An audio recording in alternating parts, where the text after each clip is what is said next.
Welcome to the Super Sentai Brothers. This is episode 34 of A View to a Kakuranger, the internet's best and only podcast dedicated to Ninja Sentai Kakuranger. Every week we watch an episode of the show, we share our thoughts with you, the listeners. My name is Matt J. With me as always is my co-host and brother Dave. Dave, how you doing today? I'm good, man. I am good. The twins, between both of them, only woke up one time last night. One of them slept the whole night, and the other one only woke up one time. Beth got a full night's sleep, and I only woke up once for like 45 minutes, which is... Listen, I'm not counting on this happening again. But for this moment... For this moment, I am well rested, and things are great. So, no, I'm killing it, man. Things are cool. That is very exciting, Dave. You know what else is very exciting? Is that today we're going to watch episode 34 of Kakuranger. It's called The Bride's Sandy Hell. And there's a... Dave, this one... We don't work blue on this show, Matt. No, we don't. I've already watched this episode. We're in for a challenge. It's a good one. It is a good one. Like it's a good episode or a good challenge? No, it's a good episode. But...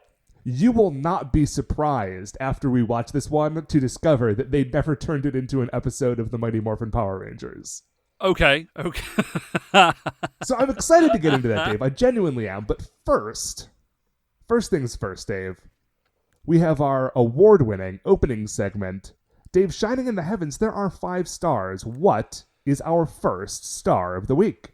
So our first star of the week, Matt, like we often do, last week we watched Guardians of the Galaxy. It's been out. Our assumption is that if you want to see it, you've hopefully seen it by now. Last week we kind of did just like a quick first impressions, but we thought we would talk about it.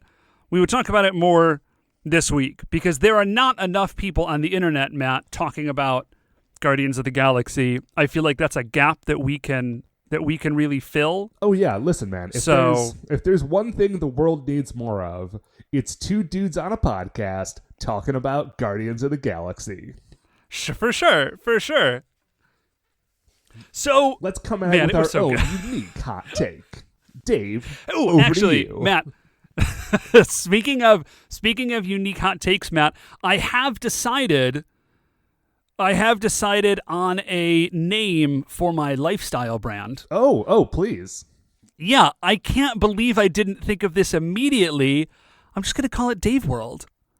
Dude. Like, it's so obvious, right? Well, I don't know if our listeners are familiar with the concept of Dave World. Oh, yeah. Sorry, guys. So, Dave World is a... what's the best way to describe it? Well, now the best way to describe it is a lifestyle brand, but... Yeah, that's true. Formerly what Dave World was, it was sort of like maybe like a psychic construct, if that makes sense, or just like a way of thinking about it. But Dave World is an ever-shifting 15-foot radius around my person, like just around Dave, where everything just kind of works out for the best, like 98% of the time. And that's Dave World, and it just, like, things just work out. Things just work out for the best. And so that's just where I live. It's great, let me tell you. And let me be clear, I do not take any credit for Dave World. I don't, make it happen.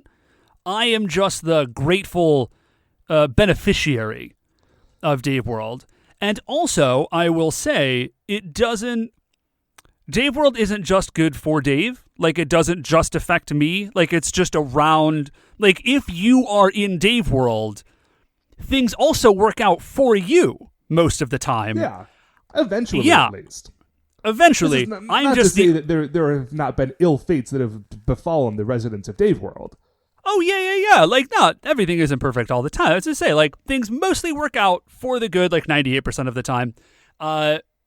Yeah, and it's just, if you're in Dave World, it also applies to you. Like, it's for everybody.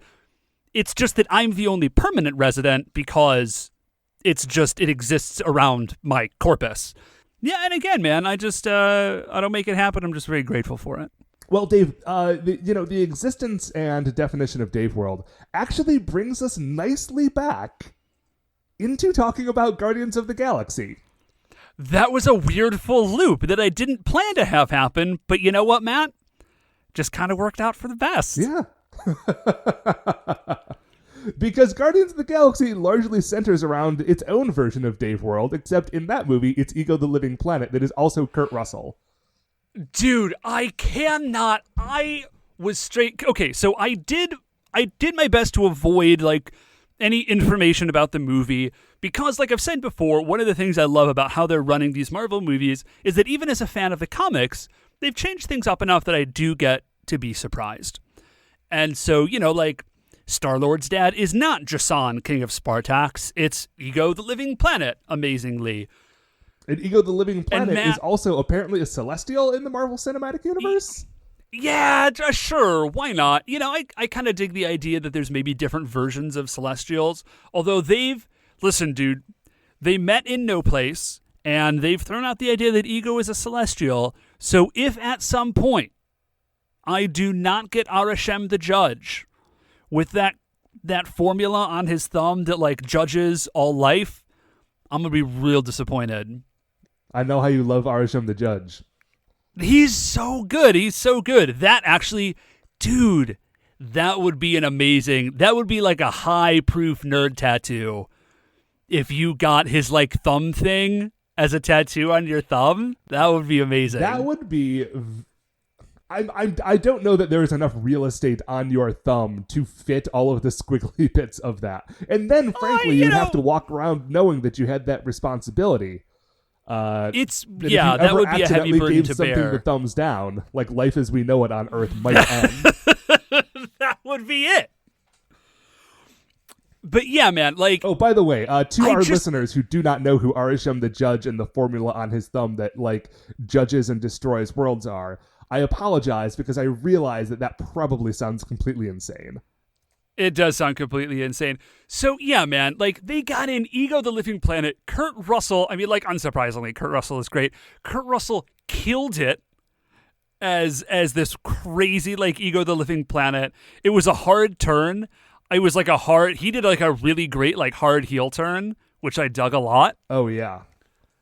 And listen, it's hard for... If part of your big scene starts off with you talking about how great of a song Brandy is, and then by the end of that scene you have me rooting against you, you have done a very hard turn. Yeah, and you spend a fair portion of the scene, like, just literally reciting the lyrics to Brandy. Listen, it's an amazing song, Dave. It really is. It's a really, really good song. I don't know any other songs by The Looking Glass, but I love Brandy. I literally didn't even know who sang that song. I just like the song Brandy. So yeah, man, it's Ego the Living Planet. It's a Celestial. The action scenes between where Star-Lord is fighting Ego the Living Planet, and he's like tapping into his like weird celestial heritage to like shape the rock of the planet to make like a giant like fighty suit was great. He turns into Pac-Man kind of. That's also awesome. It is awesome. It was... I mean, listen, we could go through and like list all of the crazy fun things about this movie, of which there were many. If I had to have a complaint... Actually, you know what? No, never mind. Forget that. I don't have to have a complaint about it. No one is requiring me to have any sort of like weird, like snot-nosed complaint about a movie that I really enjoyed. So let's just forget I was about to say that. So, yeah, it was it was just a killer movie. And I am, like I said last week, I think it really was very much like a kind of a part 2 of 3. But I'm super stoked about part 3, man. Dude, they've got, like, and here's the bit Nebula's out there. Yeah. Thanos is going to show up. Things are going to get crazy. And what I really love is that they managed to introduce the original team of the Guardians of the Galaxy. And then, like, Starhawk and, like, Martin X and Charlie 27 are up in the mix. Yeah, dude, I cannot believe that they managed to do that. Okay, so when we were first sitting down to watch this movie, The trailers for it were like Kingsman and Thor 2 and Wonder Woman, and like it was just a bunch of, it was a full-on trailer watch scenario. Right. And producer Mark, who watched the movie with us, leaned over and said, like, man, can you believe that these are the trailers that we're seeing? And I said, man, if you had told me when I was a kid that these were the trailers I would have been seeing in front of Guardians of the Galaxy 2, well, first of all, my response would have been, man, they put Charlie 27 in 2 movies? And then I had a big laugh to myself because I thought it was hilarious. Because that's and obviously then Charlie hilarious. 27 is in this dang movie, Dave. I can't, played by Ving Rhames. Yeah, I mean, very briefly, but still. Right. I am very much wondering if we are going to get, because they were like the post-credit scene with like, what's his name? Starhawk and Charlie 27 and all these people. I am wondering if we are going to get like a spin-off Ravagers movie where it's like an Ocean's 11, but in space and in comic books. I would love that. I would also love if that meant that we somehow, and I don't know how they would do it, got Major Victory up in the mix, because I love Major Victory. Yeah. Major Victory, by the way, is like an alternate future version of a character called either Marvel Boy or Justice, who in this version of his history was a astronaut who got like lost in space for like 1,000 years and has Captain America's shield and also telekinesis. Right, because why not, right? Why wouldn't you? Anyway. Why wouldn't you if you had the option? Major Victory rules. We should probably stop talking about Guardians and move on to other things. But it was a lot of fun. Yeah. So what, Matt, is our second star of the week? Okay, so second star of the week is that on like Monday through Wednesday this week, I was doing a little traveling for work, and I went out to Kansas City for a couple of days. Yeah, we talked about it last week. Yeah, and so this is the follow-up on this. Dude, I know you've never been there, Dave, but Kansas City, as it turns out, rules. Oh, yeah? Yeah, like it is... let's see, I saw it written down somewhere that it is the Paris of the Plains. Right on. I don't know why they came up with that name, but you know what? It's really, really nice. Like I took this big long. So if you listeners are familiar with the Kansas City area, we're in Kansas City, Missouri. We were staying downtown by the convention center, and I took like a nice like mile or so walk from my hotel to Union Station, which is like this old train station that has been converted into like, I think it's also still a train station, but now it's also like a museum and a venue for events. Like a cool zone. Yeah, just like a cool area. And here's the thing about Kansas City. For that entire like mile-long stretch, I never left like the cool zone. I mean, I was literally walking down Main Street. But oh, wow. Neat. Like the whole stretch of the walk that I was in, I never left a part of town that I thought like, man, this is a cool part of town. It was all a cool part of town. No, that's great. You know, man, and as residents and, advocates for Cleveland, I feel like we have a really strong affinity for cities that are like, you know what, guys? Turns out Kansas City is awesome. Yeah. Like, I'm sure people who live in Kansas City would be able to tell you, like, oh, yeah, dude, Kansas City rules. Like, it's great here. That's awesome. Yeah. Now I kind of want to go. A couple of highlights. First of all, okay, so there is an Alamo Drafthouse there. I love the Alamo Drafthouse so much. I didn't actually get a chance to go to it, but I remember walking past it being like, oh yeah, sure, of course they'd put an Alamo Drafthouse here. Like this is the sort of like cool town that would have one. It almost seemed as though like they put an Alamo Drafthouse there, like, well, now we got to put a bunch of cool stuff around it and just sort of like built out from there. I am like perpetually sore actually that there is not an Alamo Drafthouse in Cleveland. They're so great. Like, they're really, really awesome. Let's see. What else? I did not go in. I only saw, like, the cool-looking neon sign. But there was a bar called the Kill Devil Club. Ooh, that's a cool name. Which definitely sounds cool and also definitely sounds like something from, like, Hunter the Reckoning, the World of Darkness game. Sure does. Man, that's a good game. It's a weird game, but it's a good one. It's a very weird game and also very good. But Dave, the highlight, the crown jewel of my trip to Kansas City is that I ate nothing but barbecue for like 2 days. Oh, man. And let me tell you. I love barbecue so much. Like, I love some barbecue. and I've had really good like Carolina style barbecue. Mm-hmm. I've never been to Texas. I mean, I've had Texas style barbecue, but not in Texas, so I realize I'm probably not getting the full experience.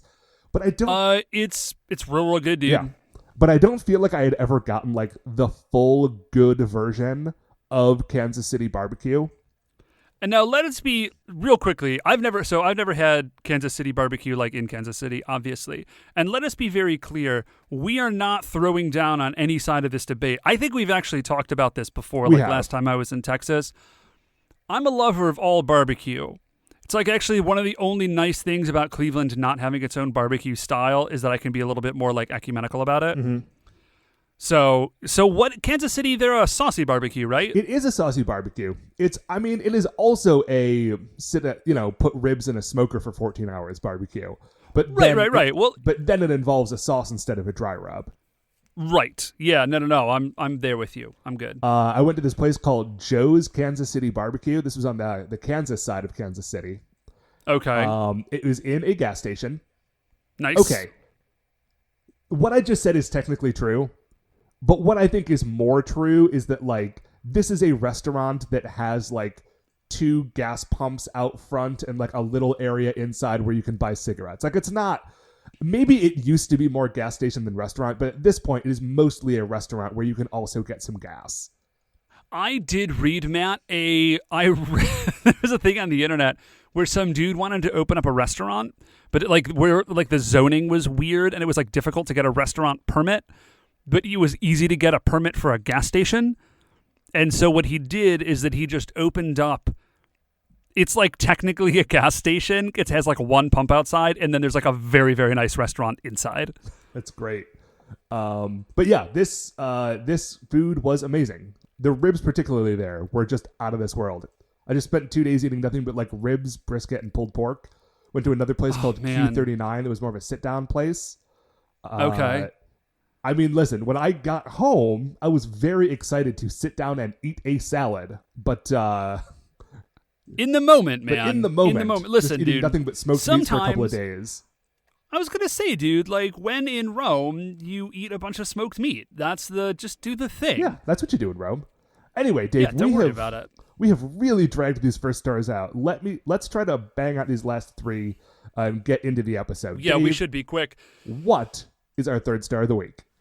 So, Matt, our third star of the week is I have, as part of Operation Morning Person, I've realized, Matt, that like I only get up really early 3 days a week. Okay. But those 3 days a week that I get up really early, I feel so good. Like, I feel really good, dude. Like, I've gotten up, I've worked out, but the workouts that I'm doing, these HIIT workouts, like you're not supposed to do it every day. So I was like, well, I got to figure out something kind of in between. Right? Like something I can do that's like maybe still like active, but it's not going to be like super intense. And I thought, well, what do I really like? What's important to me? Like, I can't believe I'm saying these words, Matt, but I am a lifestyle guru now. What are my fitness goals, Matt? And I thought, it's ridiculous, but it's true.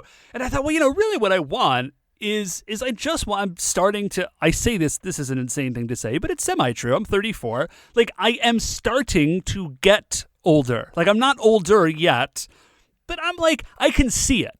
Like, I can see 40 on the horizon. Yeah. Right? That's not like an impossible thing that's in my brain. And I thought to myself, well, what I really want as I'm like moving forward in like my personal life journey or whatever is I just want to be able to like move. I want to be like flexible and like able to move my body comfortably so that, right. And so I was like, okay, well, I'm just going to look out maybe like some stretching routines. Okay. And I found he's apparently like super famous, but this dude's name is Ido Portal. And I had heard his name before. And basically his whole thing is he just does like mobility training. And like his whole jam is just like, just having your body like really in tune with itself so that you can like move very comfortably and you're like flexible and strong. And I was like, yes, that's exactly like, that's the thing that I want. So I found some workouts and it's not even a workout. It's just like a very long stretching routine. Okay. And it involves like foam rolling. Like you get a big cylinder of hard foam basically, and you're sort of like leaning on it and like rolling around on it. The idea being that you're sort of like doing kind of deep tissue massage on your muscles, right? Uh-huh. Which is like helping you with all these things. And Matt, I did it once. I'm going to keep doing it because I've mentally committed to doing it. I did it once, and it is yet another step down the road of realizing like just how like out of shape just continuing I to am. plumb the depths of how deep that goes.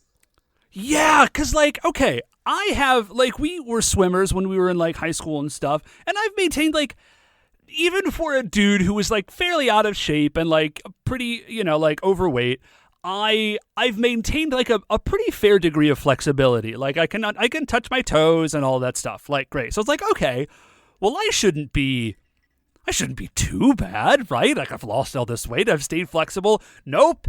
Nothing He's like, doing. just do this thing. Nothing doing. Just do this thing and like roll your leg on this thing. And I was like, oh, my hamstrings are usually pretty loose. This shouldn't be bad.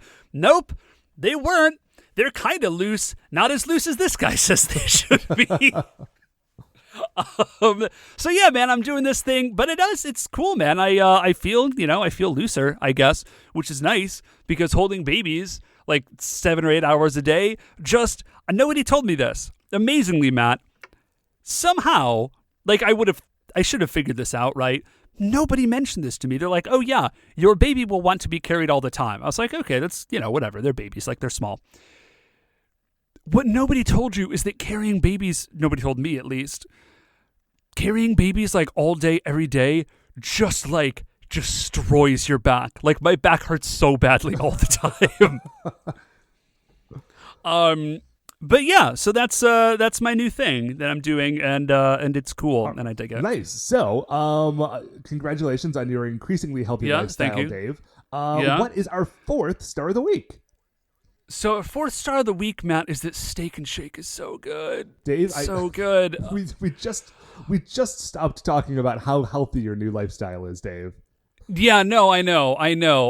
But yesterday the twins had a real bad day, and they just opened up a Steak and Shake by us, and we were like running out to get some clothes for the twins because they need clothes, and Beth was like, hey, do you want to get a milkshake? Because I love milkshakes. And Beth said, like, do you want to get a milkshake? Because the Steak and Shake just opened. I was like, you know what? Yeah. Like, trim healthy mama. I'm a trim healthy mama, but you can break plan now and again. And so I was like, yeah, man, I'm going to have a milkshake.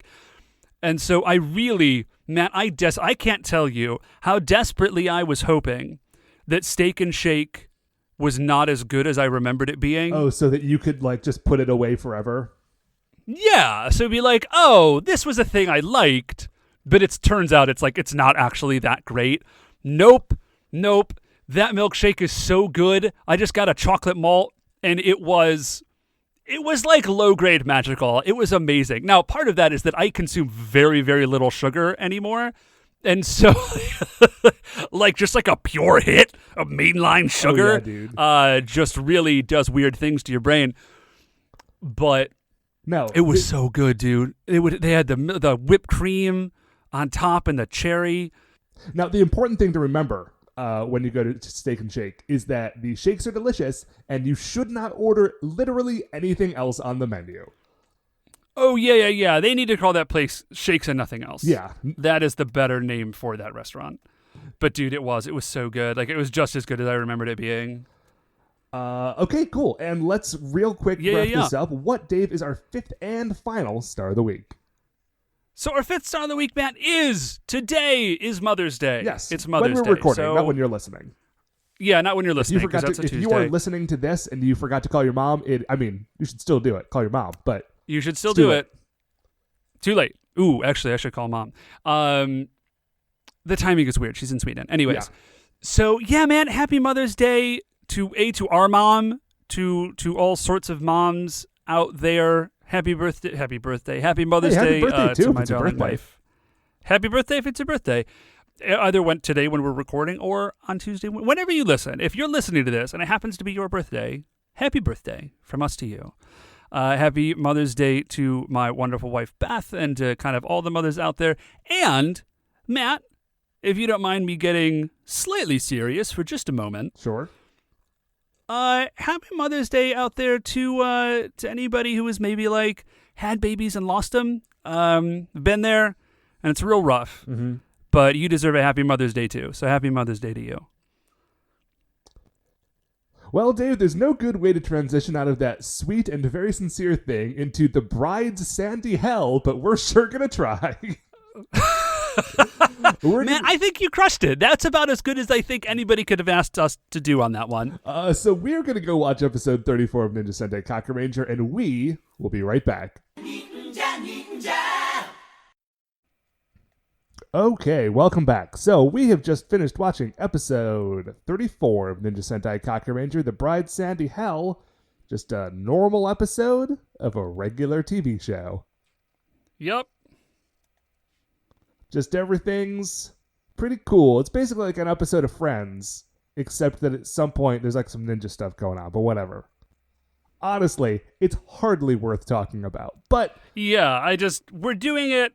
We've committed at this point. I mean, you're already, however, this long into the episode. You expect us to talk about it, so we might as well. So we'll do it. We've got your attention. We're gonna do you it. Downloaded the dang thing, right? Right, but, So we start off, as we often do, with the Kakurangers and some children hanging around their crepe truck. Just chilling, having a nice time. And one of the children is hanging out with Saizo and says, like, oh, hey, this is my master, my mentor. I am his apprentice. He is the best crepe maker in the world. Yeah. And he is going to, knock all of your collective socks off. Like, you are not going to be able to handle it. Saizo is entirely prepared for this level of admiration. Pulls out two of those little, like the wooden paddly things that you make. Yeah, the crepe with. spreaders. Yeah. He pulls out two of those and does like a cool, well, not a very cool pose, but a pose at least with them. It's is. It's obviously meant to be a cool pose. Like, that's the, in Saizo's head, this is like a great moment. Like, this is a really cool, And what's wonderful about this moment is that the other four Kakurangers are looking on and thinking, like, why on earth does this kid think that Saizo is any good at making crepes at all? Right, I think Jiraiya is worst in the world, maybe. Like, they all, they all recognize that there is no way that this is true. Right, and they are all, on top of being Kakurangers together, they are also all crepe truck co-workers. Like, they know the extent of Saizo's skills and that he's always trying to slack off. And then, so the kid, his name is Naoki, and he says, and I am his apprentice. And then the other kids that are there, they don't say anything, but they also very obviously do not believe anything that is being said. So the only people that are invested in this are, in fact, Saizo and Naoki. And they are in the middle of posing. Like, they are posing together at this point. Yeah, they do a little thing where they're like, master, apprentice, and then they cross arms with their, I'm sure, what is the name for this thing? Like, there has to be a name for it. I'm sure there is. If you want to look it up, I will continue talking about what is Matt, going on. I'm already as soon as I said it, I was already looking it up. So as they're going, Saizo says, yes, I have recognized in you a natural talent for being the best crepe maker in all of Japan. And since I am currently the best, and I'm saying it, you know that this has to be true. Yeah, okay. It's just called a crepe turner or a crepe spreader. Boring. Okay, that's less exciting than I was hoping for, but I me appreciate too. Looking it up. Well, I feel like we, once we raised the question, we had to answer it, so. So anyway, they turn to these kids like, well, you don't believe us? Then check this, check this action out.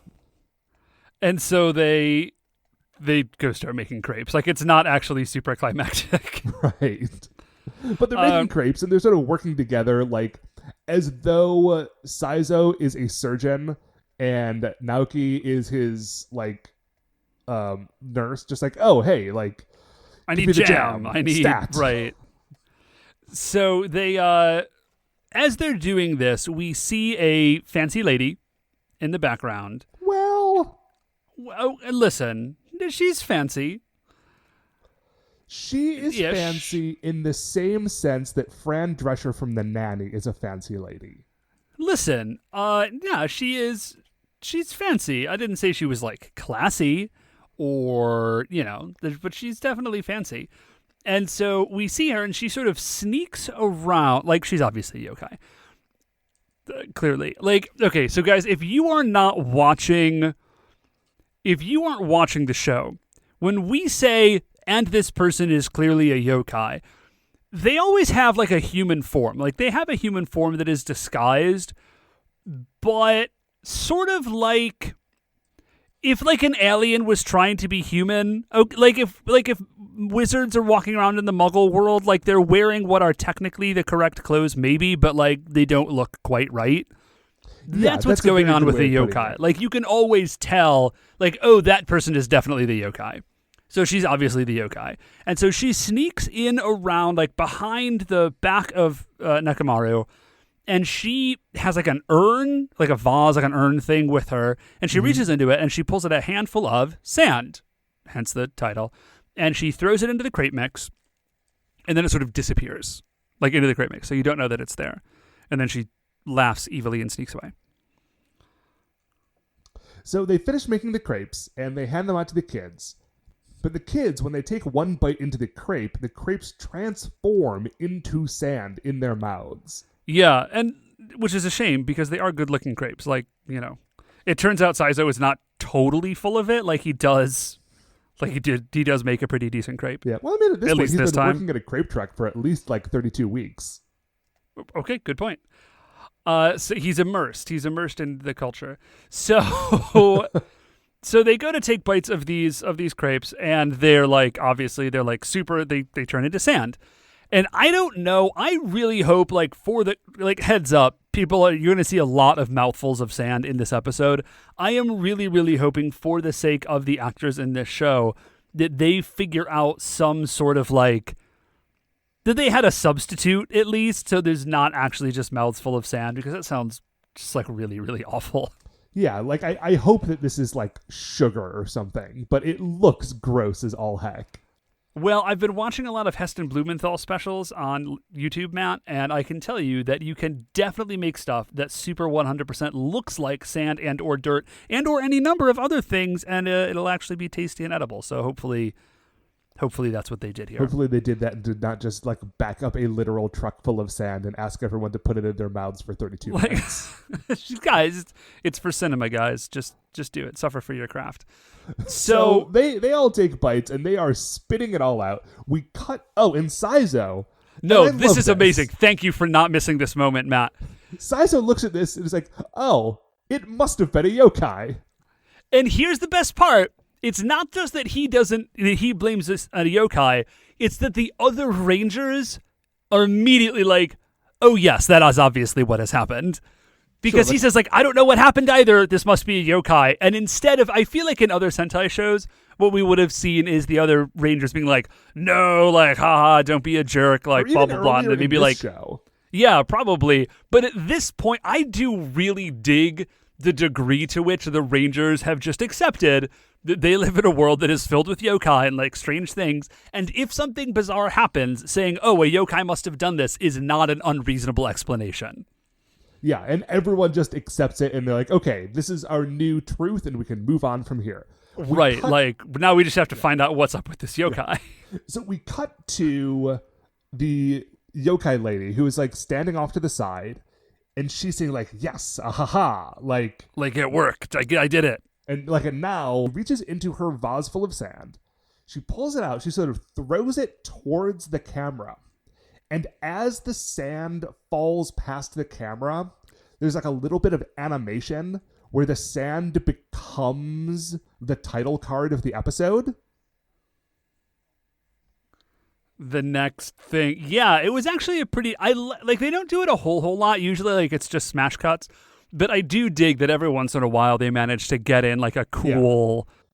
So we cut here to the next logical place, which is a helicopter. Yeah, what else are you going to do? So she is up in this helicopter, and I want to make this very clear. It might not seem important that I say this, but it will be in a minute. She is not flying the helicopter. Yeah, she's sort of leaning out the door. Yeah, she hasn't introduced herself yet. Her name is Tsunekake Baba. And so Tsunekake Baba, she is, again, just to be clear, a passenger in this helicopter. So she is like throwing sand everywhere, and she's sort of like cackling as she does this. And then we're getting cuts down like from her to people, from her to people, from her to people. And what we're seeing is that this sand, everybody's food is turning into sand. And it doesn't seem to matter like where, if you were like inside, because we see people in a restaurant and their food is turned to sand. Like this is an area of effect attack. Like she's hit everybody. Everybody's food is turning to sand. Yeah, and it's not just food, it's also liquid. Like we see some people go to a vending machine, try to purchase a can of something, that can is just full of sand. Yeah, I did not catch that at first, because later the Ranger's going to go and try to drink out of a fountain, and that also turns to sand, which is somehow, like, the food turning to sand is bad. Like, all the water turning to sand is somehow, like, more horrifying. Yeah, and the people are horrified. Like, you might not expect this to cause, like, people running panicked through the streets, but that is precisely what happens. Yeah, well, it's a very weird, like, everybody is very thrown off by it. Like, nobody knows quite what to make of this. So we cut back up to the helicopter, and she's sort of cackling as she is throwing the sand out. And then from behind... This is so... Oh my gosh, I did not see this coming amazingly. Because Nekomaru can fly! And also, we did not know this before, Nekomaru's mouth, like the front, like the hood of Nekomaru opens, and inside, because it's a magical cat bus, it's not like an engine, it's just a giant cat mouth. Yeah, with like giant teeth. And so Nekomaru just runs, like, flies up and just bites the helicopter on the tail end. The helicopter goes down and crashes. Tsunekake Baba teleports out, like, as like a little ball of energy. The pilot, I guess, just dies. Okay, so this... I mentioned to you in the opening segment that I had actually already watched this episode, and I had the same thought, like, oh my gosh, Tsunekake Baba has chartered a helicopter, and now that pilot is dead. Now that man is dead. A huge fireball. So, when I was watching it again just now, I paused it to try to see the pilot, and the pilot is a Dorodoro. Oh, okay. Well, that's why... Sorry, that is why I mentioned that she was not the one piloting this thing, because I was like, this human pilot is just dead. Yeah. The fact that it's a Dorodoro actually makes me feel a lot better. Yeah. Now, what I don't know is how they managed to, like, get a helicopter pilot to wear a Dorodoro mask and not crash. Oh, that's a really good... Like, that is the practical concern that I'm worried about. Well, I did not even consider that they had to go to the guy who, like, we would like to charter your helicopter. Also, you will need to wear this spandex costume. Well, wait a minute. I mean, it's a quick shot. I'm sure they did some, like, creative costuming, but... You know, on the other hand, Matt, this is, what season of the show is this? Like, 26, 27? No. This is, like, 18, I think. 18? Okay, so it's very possible that this helicopter pilot, maybe he was a young man, maybe he grew up watching Super Sentai, and they were like, hey, we need a helicopter pilot to be in the thing, and you'll have to wear the suit. And he was like, yeah, absolutely, like, give me that suit. I was born for this. I was born for this, please. This is, like, my only problem with being a helicopter pilot, which, admittedly, very cool profession, was that I would never get to be in an episode of Super Sentai. Sir, you've made a dream come true today. Thank you so much. So the Dorodoro pilot is dead, but Tsunekake Baba survives. And so she, like, they land, the Rangers, that is, like, they all hop out of Nekomaru, like, they land and they hop out of Nekomaru. And she, like, turns into her yokai form. And her yokai form is hilarious because, like, she's like a yokai cougar. She's wearing, like, a very, like, revealing dress. Like, she's not, like, a crazy monster. Like, she has, like, her skin is, like, pale white, and she does have, like, sort of a weird monster face and, like, a giant head. But aside from that, she basically looks like a person. Okay, here is how I've been trying to frame it in my mind. Imagine, if you will, like, as you said, like, a sort of stereotypical, like, sort of cougar lady, right? Yeah. but then turn that person into a demon, and then turn that demon into like a 1996 Teenage Mutant Ninja Turtles toy of a character that never appeared in the show, but it's like, oh, here's like Mutant Mama or something. And that is what you've got going on here. Yeah, crushed it. Crushed it, Matt. That's pretty perfect. I spent a lot of time working on this one, Dave. I felt very proud of it. Yeah, I was expecting like a Betty Boop, because she does have kind of like Betty Boop proportions in there. And also what's crazy is that like they put her like eyelashes on this giant suit are articulated, and so like she's like batting her eyes as she's doing all this stuff. Just Betty Boop reminded me, because she, of course, is because she also has eyelashes. Yeah. So, anyways, she's like, listen, here's the deal. I am going to turn all the food into sand. Like, that's my plan. All the food turned into sand. And the Rangers.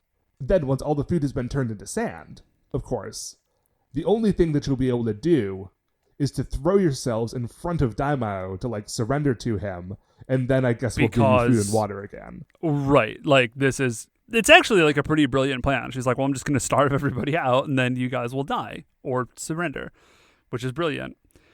So she is...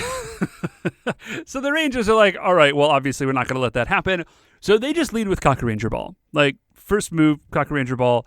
So, like, they get the move off, and it looks like Tsunekake Baba is going to be hit with Kakuranger Ball. But then she just turns this vase on its side, and this is a great move. She catches the Kakuranger Ball and then like dumps it out, and the Kakuranger Ball has turned to sand, and then she turns it into Tsunekake Ball, and she kicks it back at the Rangers, and they explode. Yeah, and like they get hit so hard that they get knocked out of their like Kakuranger costumes. Yeah, and she says, all right, this is it. This is Operation, and it's great because like they recognize that this is the joke in the show. And she calls her plan Operation Leave Everybody Starved at Barren Sand Hell. And the name of the operation is so long that she's sort of like pointing to all of the words as they appear on the screen. Yeah. To like make sure that you caught it all. And here's what we now find out. She says, here's why I'm doing this. Obviously, yes, I'm a low yokai, but when this plan succeeds, then like Daimao will fall in love with me and we will get married. And we get this great moment where all the Rangers are like, wait, what? And then we cut to Daimao, and Daimao is like, wait, hold on a second. Right, he also has no idea that this was the plan. And we find out that, according to Tsunekake Baba at least, that she was engaged to be married to a bunch of different yokai that we've already seen. And we see like a little like montage of this, like her dreams of getting married. So it's like her and like a series of yokai up at the altar, and it's like Azuki-rai and who else was it? There was a handful of them. It's just interestingly, Young Noble Jr. not on that list.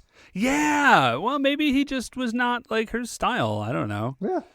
So, anyway, so she's like, well, I was going to get married to all these other guys, but you killed them all. So nothing doing, I guess. Like, I cannot marry those dudes. And so she's like, but now all of this is going to work out. I'm finally going to get married to Daimao. So I guess thanks for murdering those other dudes, because this is a way better deal for me. Yeah, I'm definitely peace. Punching up. I'll catch you later. And she blows them a kiss, and like the kiss turns into like a big energy lips thing, and she disappears.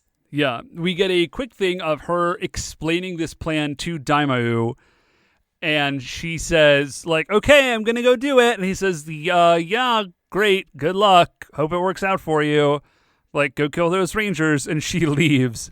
And he's like, I don't know why this old hag thinks I would possibly be interested in her.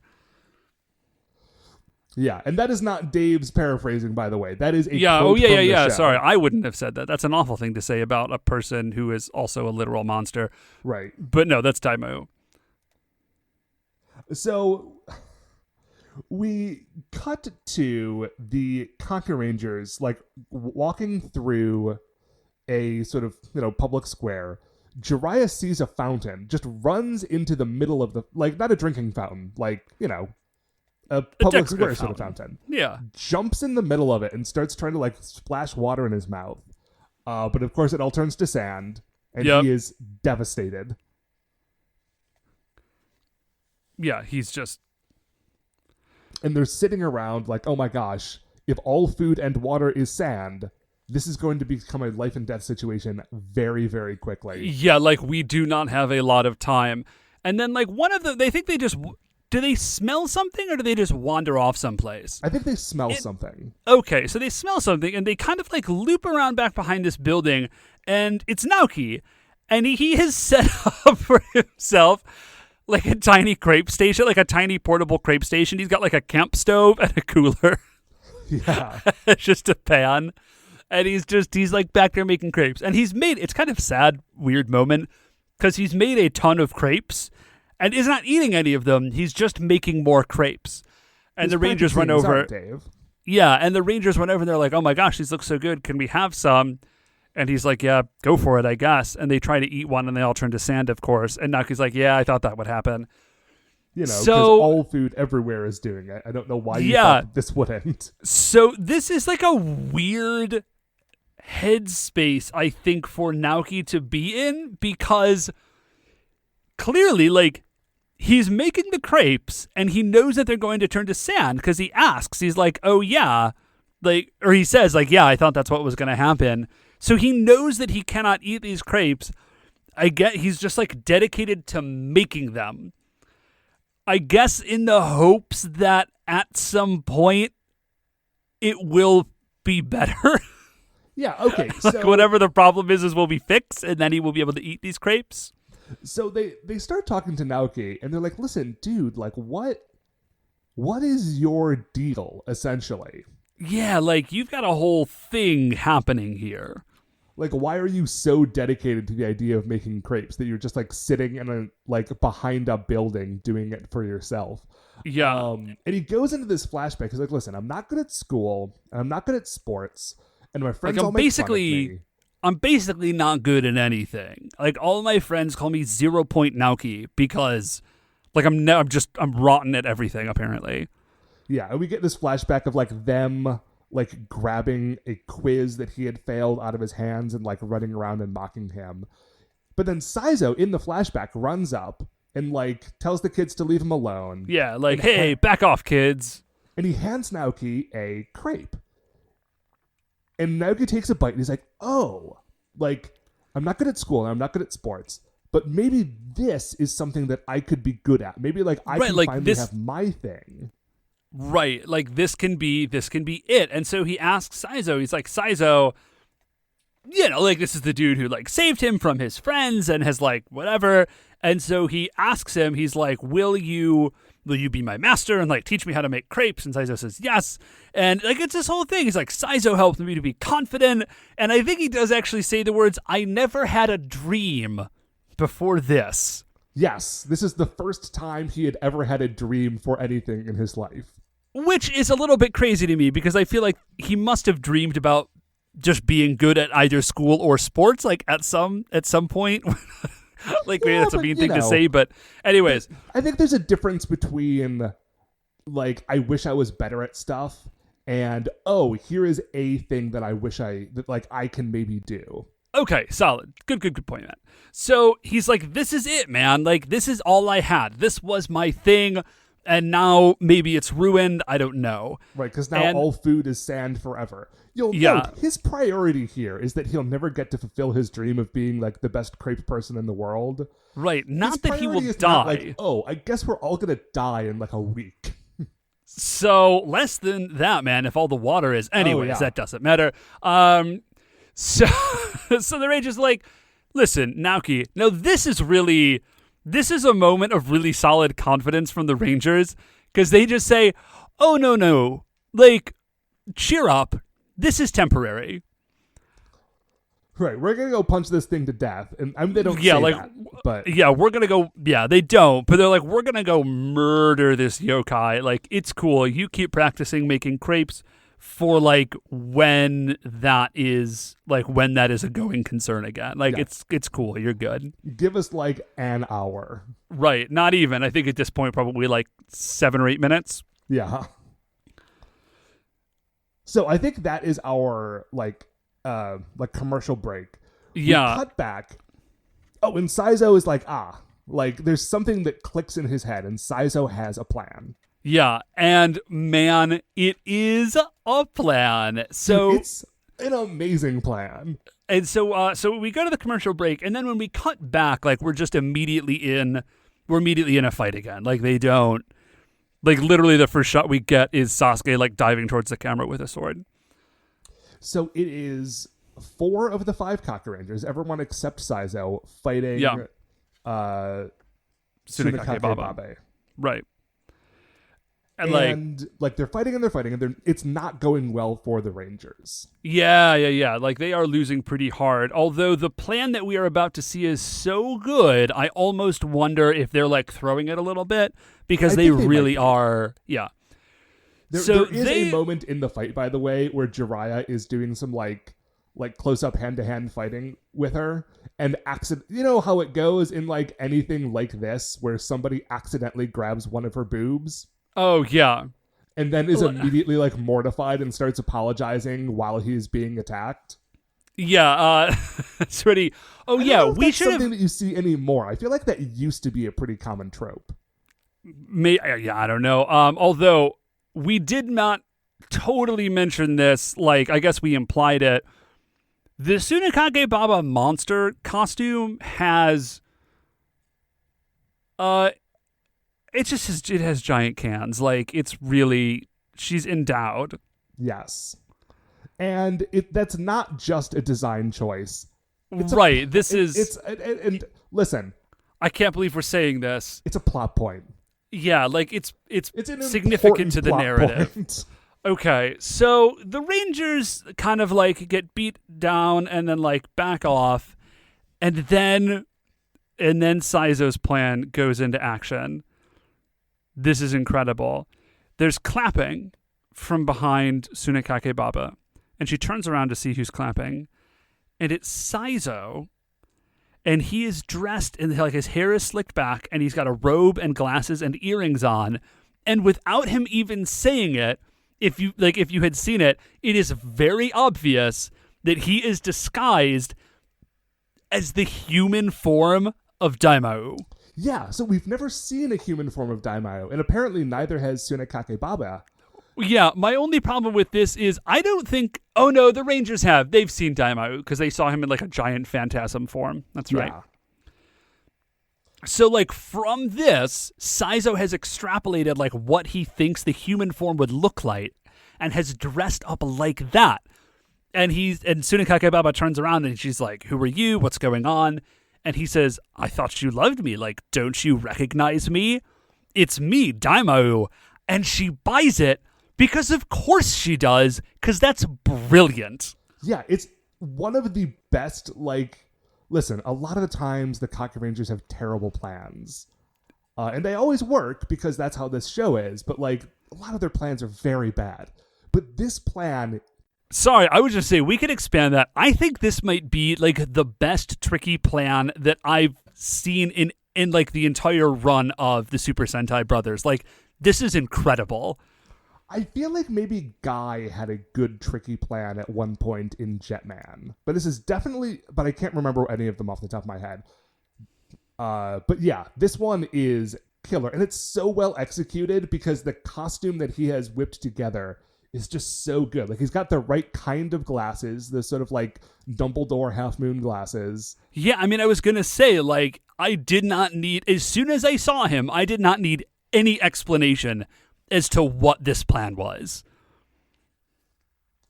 So he says, okay, well, this is lovely. Like, obviously I'm in love with you. Let's go for a walk. She transforms into her human form and they start like strolling through the park. Yeah, it's very nice. And so like as they're walking, like we kind of get a quick cutaway and he just starts talking to her and he says, so, like, what's your whole deal? Like, let's just get to know each other. Like, tell me about yourself. By your fighting style. I'm enchanted by your fighting style. I just do want to point out that, like, Saizo, we've spent like 5 minutes praising this plan. This is an emotionally brutal plan. Like, this is an awful. Oh, it is like, astonishingly cruel. Yeah, like, if she were not, and I know I've said this a number of times, if she were not a literal monster, this, like, would not be okay. Yeah, I mean, but she is threatening to, like, starve an entire city to death. So Yeah. So, like, we can let it pass. Yeah. So he just says, but like, don't so do this. what's... Like, if you're watching this and you think that this would be, like, a fun thing for me to do in my life, is, like, to pretend to be the human version of a evil monster. Okay, so this is probably not something I was going to say, in real life.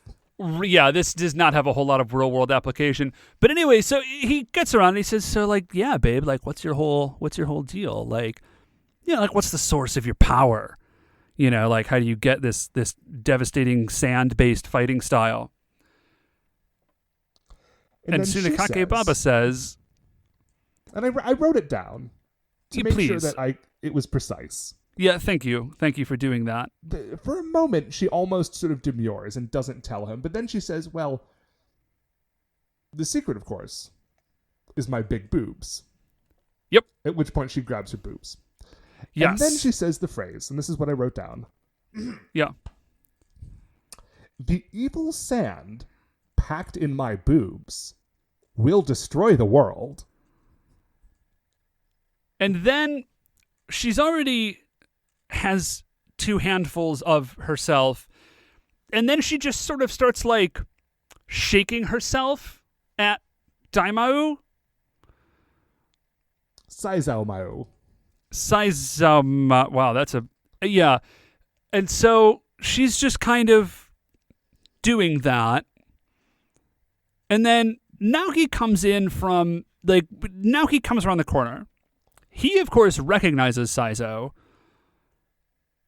And I don't know why he's upset, because he doesn't know what Tsunekake Baba's human form looks like, but he clearly thinks something is wrong.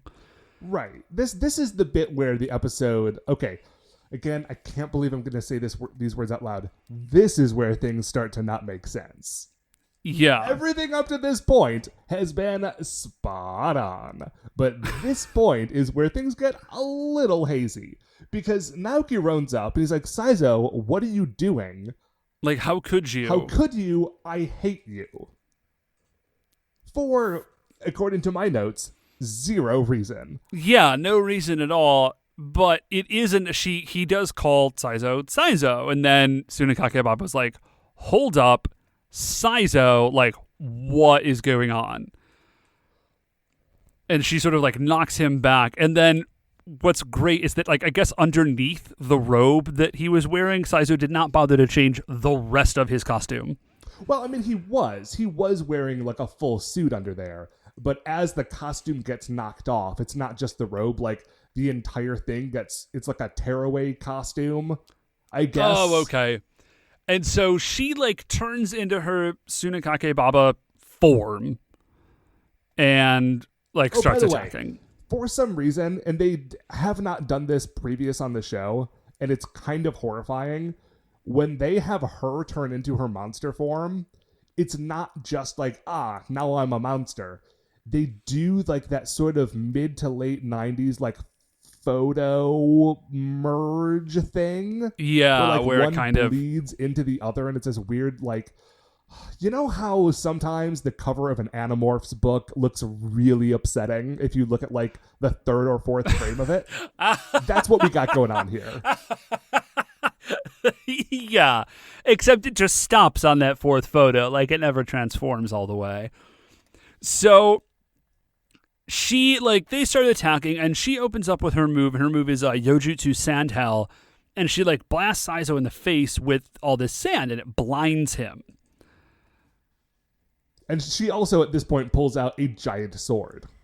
Yeah. That's also a key. The sand is good, but ultimately she's just gonna stab you.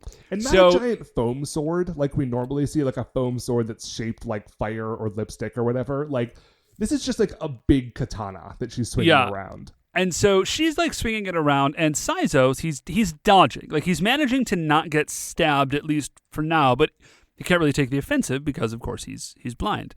So Naoki is like off to the side, and he wants to help. He's like looking on. He's like, but he, like, what's he gonna do? Because he's a kid.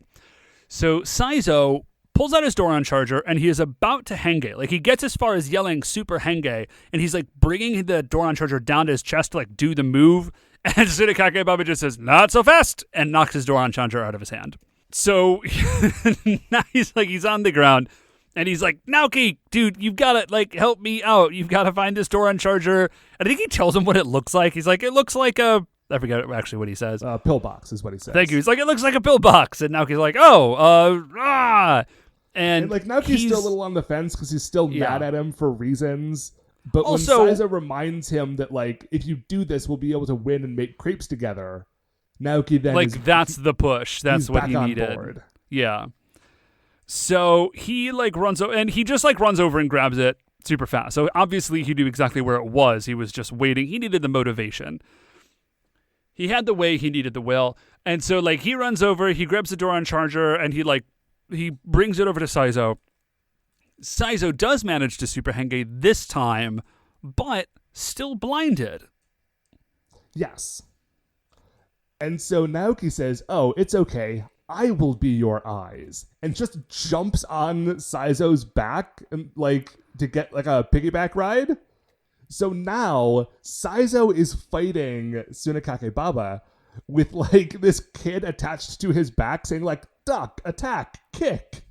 Yeah, we do get, for whatever reason, we do get like a quick shot of him, like of Saizo's view inside the helmet, and he have like, like we've literally never seen this before. They've never mentioned it.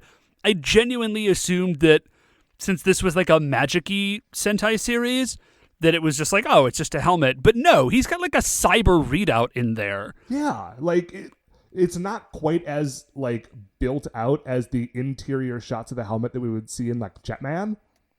Yeah, but like it's definitely a lot more than I expected. Yeah, like there are crosshairs and stuff. It's weird. Yeah, it was. Anyways, so just Naoki being on his back and like being his eyes and ears is weirdly effective. Like I did not expect that. I don't know why. I should have, because of course it would be effective. That it's super effective. Like they totally destroy Tsunekake Baba. It's amazingly. Saizo with Naoki on his back is more effective fighting Tsunekake Baba than they were just trying to actually fight her. So here's what they do to defeat her, at least at this scale. She'll grow in a minute, but... Obviously.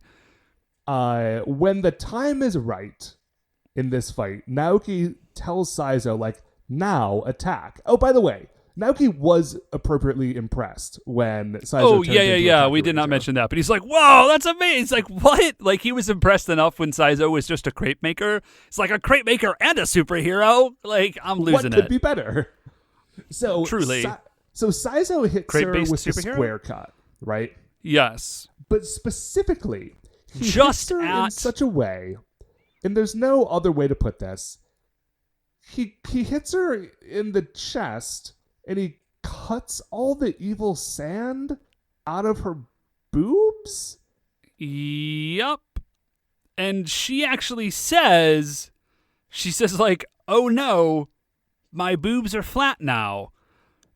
And guys, they did, just in case you were worried, they did make a different costume. Yeah, there is a separate version of the torso of this costume that is modified. Yeah, that has had a reduction.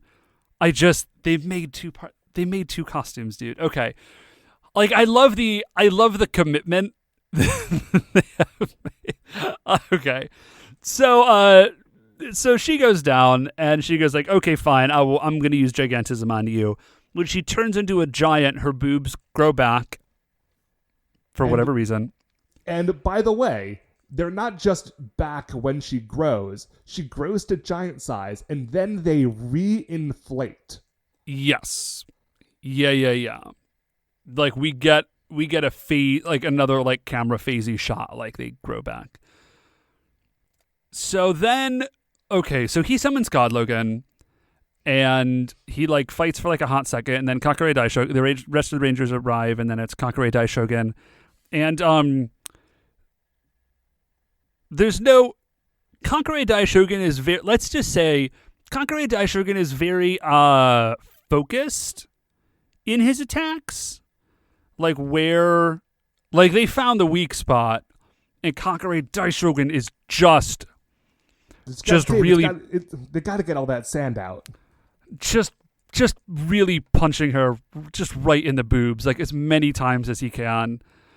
And like exploding punches, by the way. Exploding sparky boob punches. Like the monkey is shrieking, the wolf hand is roaring, and they are just iron fists finishing right up in there.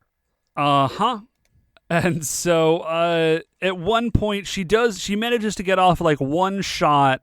She knocks Kakuranger Daishogun back, and then God Logan like he like locks on. He's like target lock. We see inside target lock, like a robo, like he's zeroed in on her boobs, and God Logan like detaches like a giant wolf rocket missile, which is amazing. Yeah, and like I guess because he's a wolf, just bites her.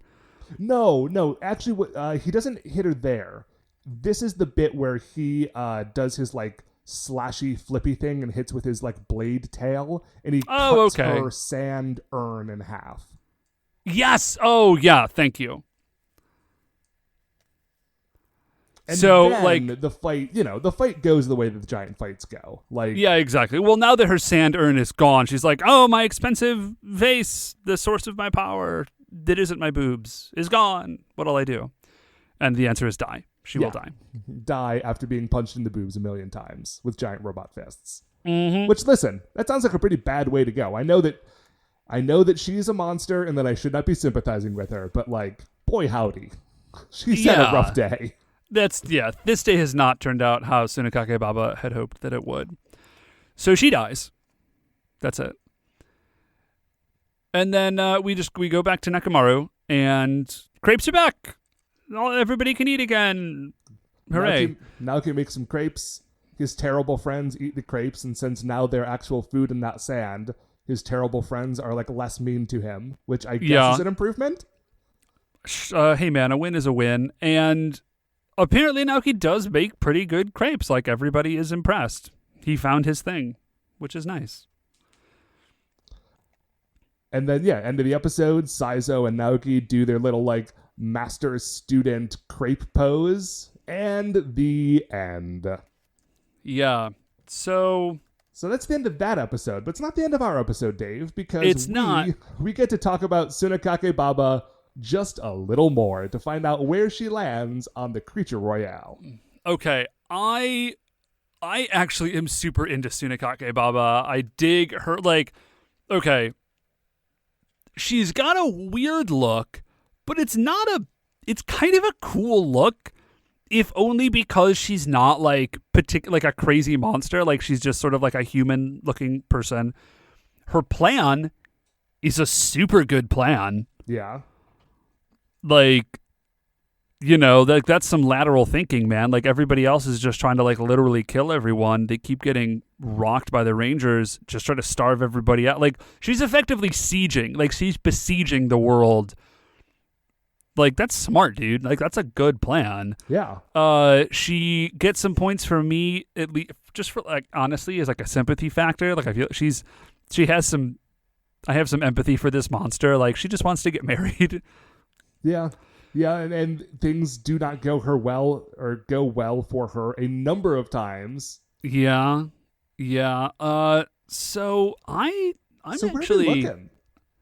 I don't know, man. Now here's the thing. Like all of those things are true, but she's not very like cool.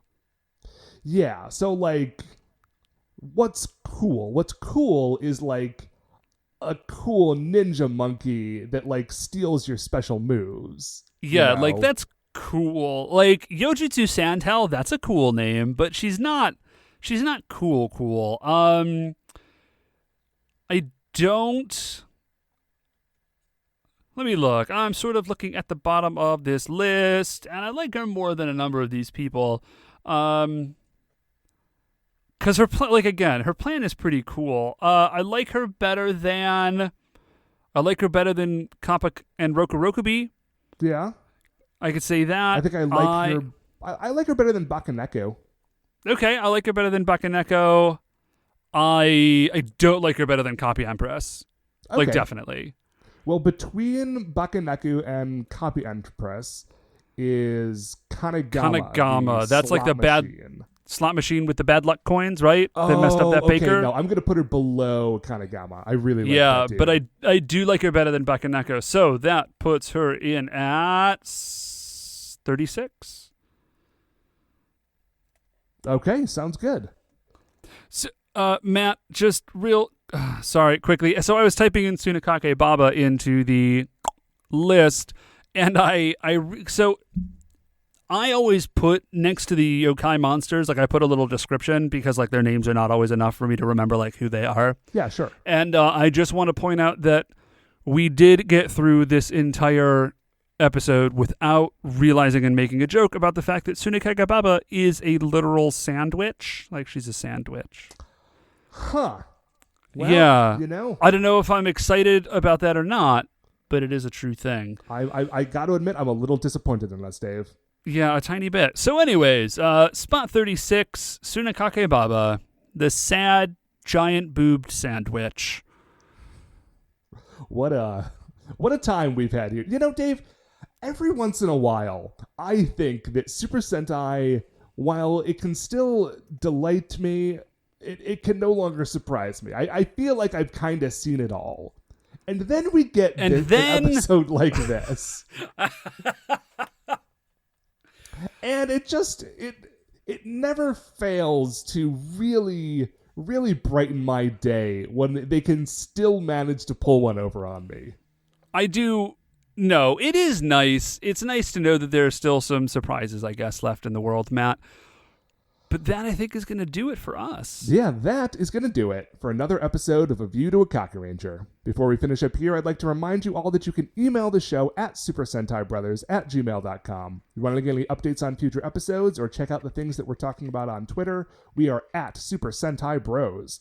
If you like the show, please remember, shining in the iTunes review section, there are 5 stars. Please rate and review, subscribe on iTunes. That's what's going to help new people find the show. Also, I don't know how you rate and subscribe or do all those things on Stitcher, YouTube, and the other places that you can find us. But those that are would be options, great. Just give us... Help us out. Do the thing. Super Sentai Brothers are a production of Retrograde Orbit Radio. To find all the other great Retrograde Orbit Radio shows, you can locate them at retrogradeorbitradio.com. Once again, we're the Super Sentai Brothers. I'm Matt. I'm Dave. And we will see you next week for the greatest show on Earth.